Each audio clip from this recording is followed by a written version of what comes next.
namhlanje kumele senze impact, guys. We have been doing this for so long, like or not. If you come to us and you say, man, you suspect that owner of that spaza shop is illegal, he doesn't have papers, we are going to take him to Home Affairs.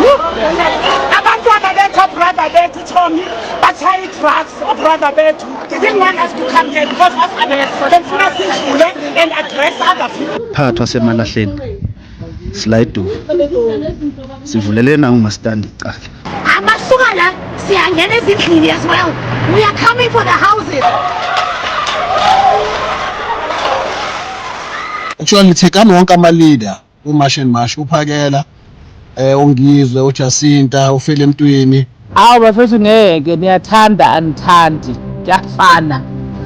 Uyabona noma ngaze ngithi uphakela umthakathi hey uyithathile imali wahamba nayo umnikezelo ramaphosa iziramza imphile inkinga hawo thina kithi akusasho lutho lokho noma bangathi basifihla phi akukho gundwane ezosifihla sizobakhipha emigodini yabo ngithula isibhoko ngithi mina wena wendlovu bayede Zulu ngamalandela ngokulandela inkomo zamadoda lokho sesitholela umbiko kanjalo ukuthi khona abantu abakhokhisa abantu ukuze bazokwazi ukuvikela labo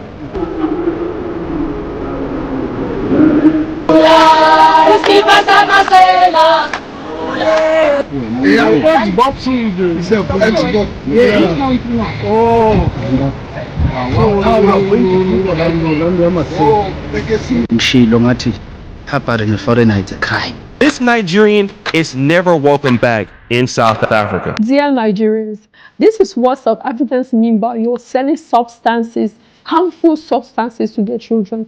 Take a look. What are you selling? You get it from whom? Why you putting me? As a die-hard Messi fan, where I be, as a very die-hard Messi fan, where I be, not going to tell ourselves the truth sometimes. Nimpimali uyazuthini? Ngiyaqina. Uzombonza uhluphe kanjani umfazi. Ngimfuna aphumile futhi la endlini yami la. Hambe emaqhubeni.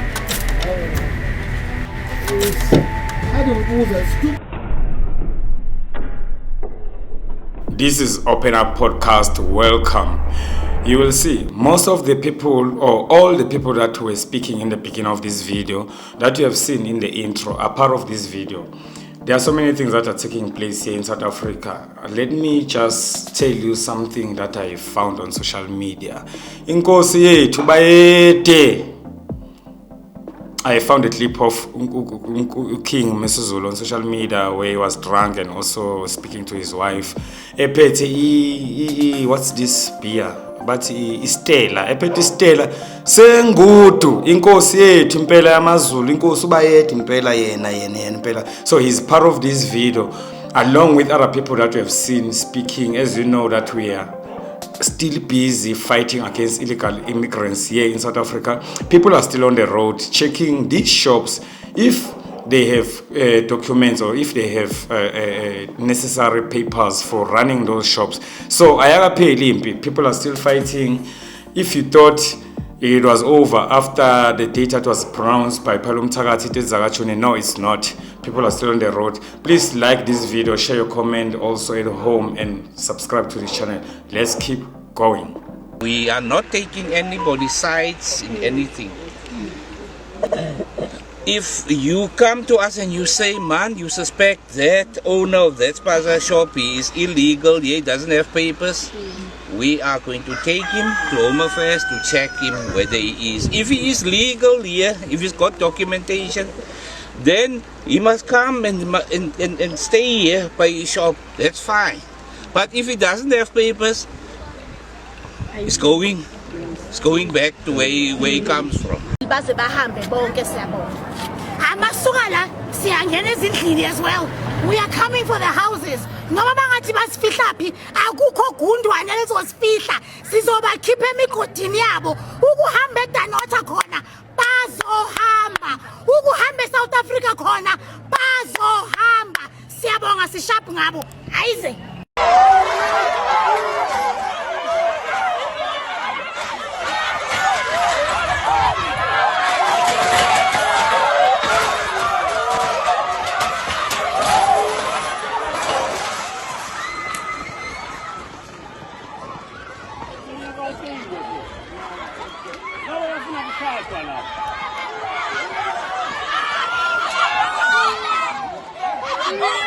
baphumula ngobabhala laba bayabhala bayathetha ubhalile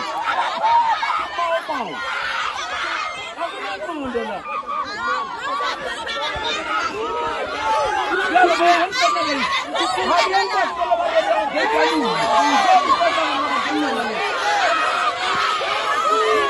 Namhlanje kumele senze impact, guys. We have been doing this for so long, like or not. Siloku sihamba sibuya kodwa ushintsho lungabikho. So today kumele bazi ukuthi sikhona enasiyindawo. If this needs to be done every week, we will do it. Kodwa ke namuhla mele senze impact. Ukuba khona kwethu la namuhla mele kwenze I difference. Kungabi usuku olufana nawo wonke amasuku esenza ama match. Today sobalanda kuma residentials. Today siyaweldela. What was done eTsakane is going to be done la. Namhlanje mele bayifile ama landlords nabo labantu bokuhamba abasebabona ukuthi iTsakane is their iDanota is their safe harbor. Laba sebafila safe eDanota mele babone ukuthi asibafuni nathi. Asibafuni la ekuhlaleni. So namhlanje into esizoyenza kumele kahle siqopha umlando today. Dala sikhona la iDanota siyenza mamashi sibuyele emuva kodwa ushintsho lungabi khona. Namuhla mele babona and they must feel it. Ukuthi sikhona ene asiyindawo ene asichecheli murahu. Abahambe!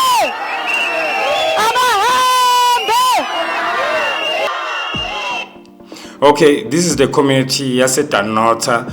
I think the first clip that we have watched and this clip that we have watched, the community yaseDanota, they are saying they are now gonna start going and checking their houses. They're gonna start doing their house to house, checking if people they have documents to stay or to own those houses. You know, so I'm just giving you a summary of what the lady was speaking, because she was speaking in Zulu. I speak Zulu, I hear Zulu, I understand Zulu, so I do understand that not everyone that watches the channel can hear or understand Zulu. This is why I'm explaining what she's saying. Okay, iDanota, by the way, is Abo Managel around Tsakane, Tutuza. I grew up in Tsakane. I started my high school in Brakpan. In Brakpan, school Rishoko Fadi, so it was still in Brakpan. I know now it has been moved to the township here. I studied there. So these are my people, these are my community. It's not the first time I come across a clip. Yes, it's Tsakane. I think the other video that I've posted last month, if I'm not mistaken, it was a community as a Duduza. They were complaining about the same thing. As you know, the communities are still fighting against illegal immigrants. You might think that it has stopped because we're no longer seeing people marching every day, but it has not, because the communities have now started grouping themselves. Different communities, by the way. This is what I'm talking about. These clips that we have watched, abaseDanota, I've came across Amanyama clip from different communities doing the same thing. So South Africans are still fighting for their country, for their land, and for everything that belongs to them. Let's keep going. Please also don't forget to share your comment and like the video. We want to understand where you're from and what is happening in your area, and also share the activities that are taking place. For 10 million ngiyikhokhile imali yakhona phelele 10 million imali yami sengixakwa ileli dladla kusedladleni lapha leli dladla because she's involved. Ayikho into yake yalunga emhlabeni ukhona umdolomba pha, angazi nebhadi noma wachithwa ngesichitho lo. Ngisaba ngisho ungena ebusinessini naye yonke into anayo. Fana ngabona abantu bamthuka kanjani ama Facebook lo. Hey, angithi iyo lento engikhuluma yokuchaga amadoda, usethi uMakaizer Chiefs yonke lonke usechaga amadoda. Kade kufika abafuna ukuthi hey akathi kumanga ngathi awukanti niyabona. Ay mina bengingafuni ukukhuluma ungcoma sekhuluma nini. She's out there without permission, my permission. But lalela mntwana ngoza mawumfati wendvodza uyacela angicela ukuye kuthini, at least let your husband know ukuthi ngikuthini mase sekubona nje uqhamuka nje angazi lesifebe besiyaphi. Bafethu, this is our king. This is our king, Ubayede, inkosi yethu thina maZulu, and South Africans, I guess he's our king. Not only Amazulu, I think he's the well-known and recognized king here in South Africa. Umisi Zulu. In this clip, you can see, you can hear even before you see him that he's drunk. He's drunk. You'll see when we continue with the very same clip. He's there. Upete Ingutu Yestela. He's speaking to his wife, by the way. You know, it's like they have problems, because it sounds like they have problems. It sounds like whatever that made Ubayede to be angry, it's something that is not the first time. I'm saying that because he says he's just describing how Umama, that is supposed to be Umawethu, is behaving, you know. But the worst thing, or the wrong thing about the whole thing, is that he was filmed, you know, and he's drunk. He's there on camera. We know there are so many things that are taking place in our families, despite the position that we are in the community. Some of us, we have seen these things taking place in our houses, whereby our parents are arguing or fighting. But the position that Ubayede Agaguyo, it disappoints a lot of people, you know, a lot of South Africans, more especially, because Tina as Amazulu, we feel like Ubayede wenzani manje sidelisa ngamayama tribe. So how are we going to be proud of being who we are if our king is doing things like this, you know? So let's keep going. He is the king of Amazulu anyway. So I'm just naming Sikaje Wilchiga. Let's keep on. The Zulus are not happy with her. But Fanele kube nelibandla labo make leleya labo. Yebo. Bondlunkulu lebafundzise sibondlunkulu ba behave njani. La lapha ekhaya. Kodwa yazi ukuthina amabandla anjalo engathi bathola le inkonzweni koShembe. Maye mina noShembe mina. You have to uShembe kimi uyabona uShembe. Unyani isilima. Isilima. Isilima. Manje hey ngiyakwashembe uyabona nje unendoda emshelayo ukuthi uMasango lo. Okay, yeah, ne, Ubayede la ubekahle kakhulu. He's calling Ushembe a fool. You know, he says Ushembe is a fool. He didn't explain further, and I've watched this video before I decided to edit here. He didn't dwell on that. He just said that, and then he kept speaking about the other things. But yeah, but lento isomsindo, especially in KZN, because a lot of people in KZN, they follow or they believe in Ushembe, you know. So hearing the king of the people, Yamazulu, speaking like this to someone that is, I mean, that is as big as Ushembe, you know, it's disappointing. And also, I've seen another clip where he was talking about his father. He was talking about his father. He says he used to speak for more than 4 hours and making no sense. He used to speak for more than 4 hours and saying nothing, you know. So yeah, now he speaks, he only says one word, you know. So a lot of people were saying, what is it? What are you talking about? Like yin lives or shilo anyone, because you know we don't know that. Okay, let's keep going. Whereas hey, ngicela uye esontweni ngathi ufuna ukumkhwela lesontweni.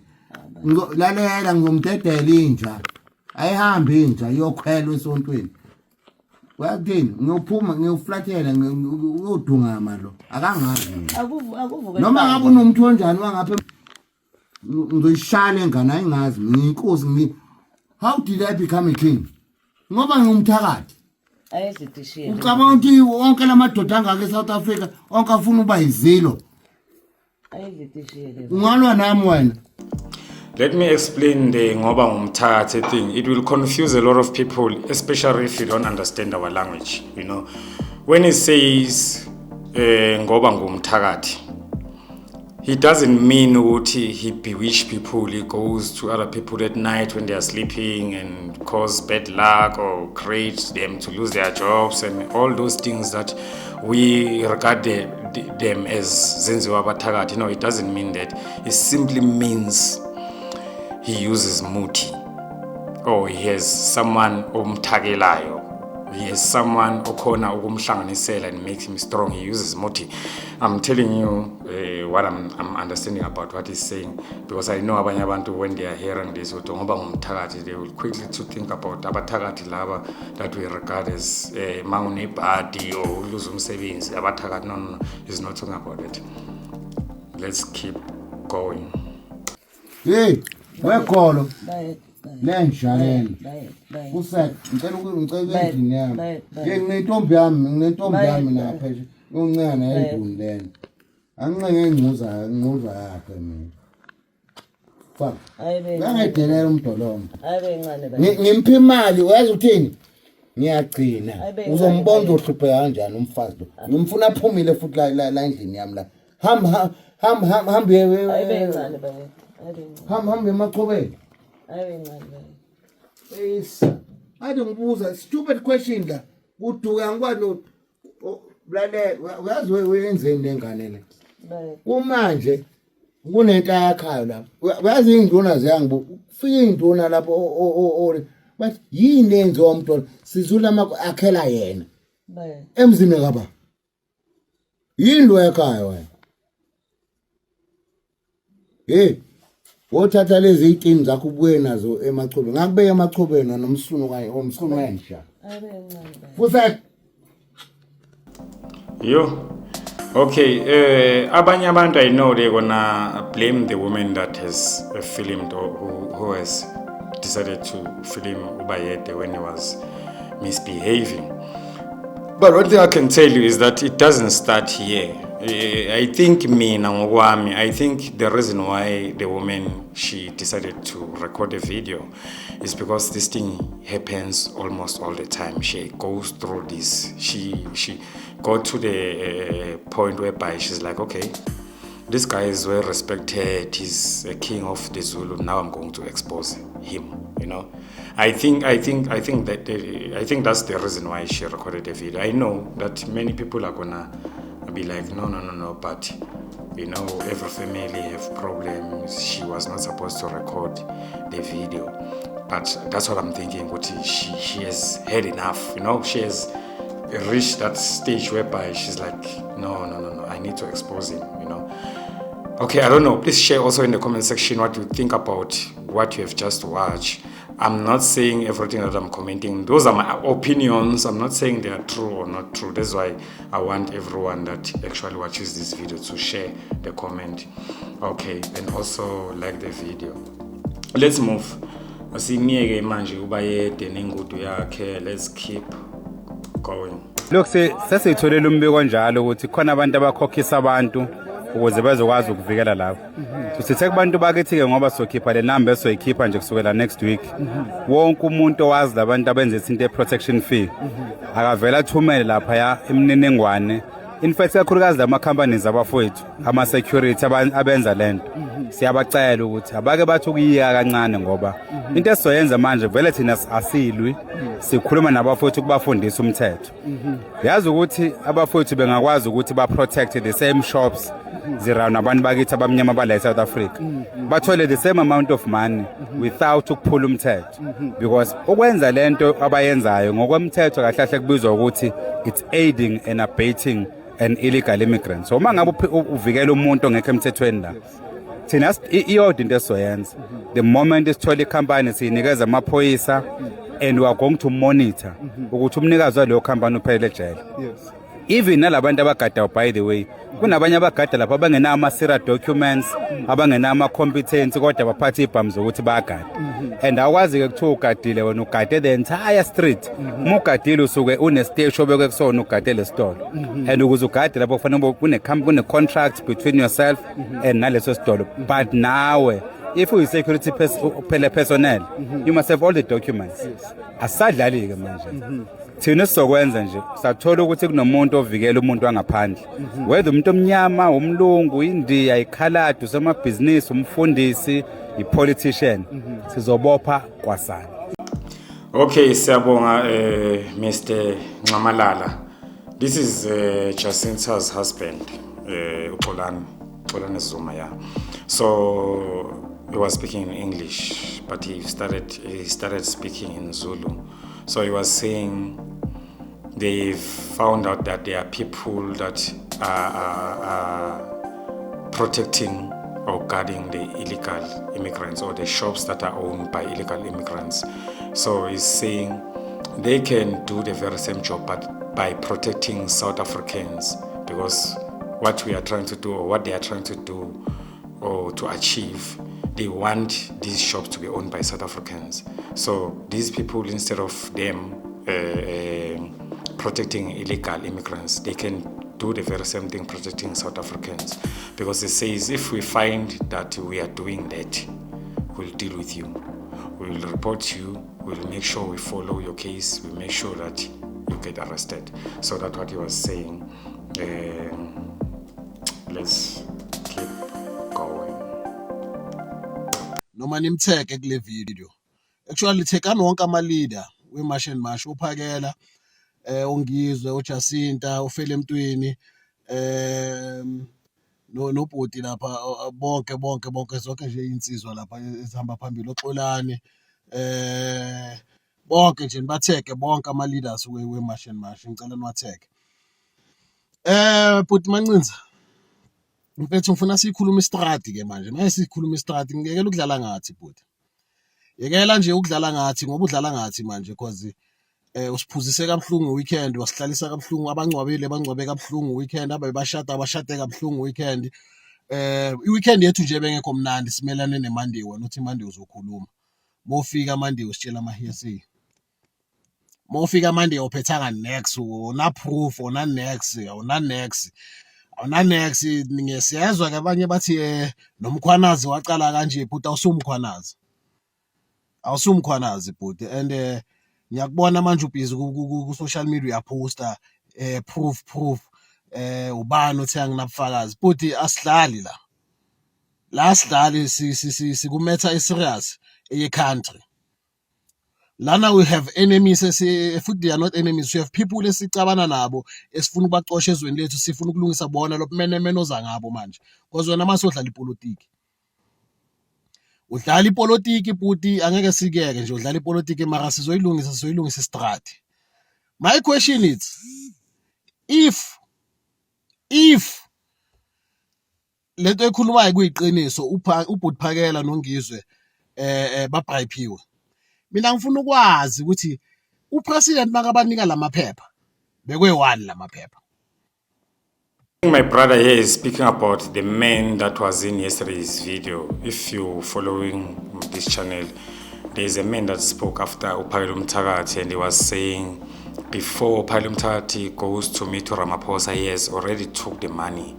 He was paid 1.5 million before the meeting. Then he was expected to speak to the crowd or to speak to the public after meeting President Ramaphosa. Then he was gonna get the balance, another 1.5 million, because that man was saying they were paid by Ramaphosa 3 million. So this gentleman is challenging that guy. Let's keep going. Ewani lamaphepha, or ngibuze kahle, eyani le 3 million ababanike yona? Ngiyabuza ukuthi i 3 million eyani, because if i-president banikile le 3 million, if uCupcake ubanikile le 3 million, bengazobanikela into ezi2. Number 1, bekazobanikela ukuthi bafethu ayiyekeni ke lento eniyenzayo, ningifakela amanzi manje, ningincamlela isiporo, or mhlambe bafethu nimosha ukudla kwami phela. Bambani 3 meter, ngicela niyekeni lento niphume kuyo.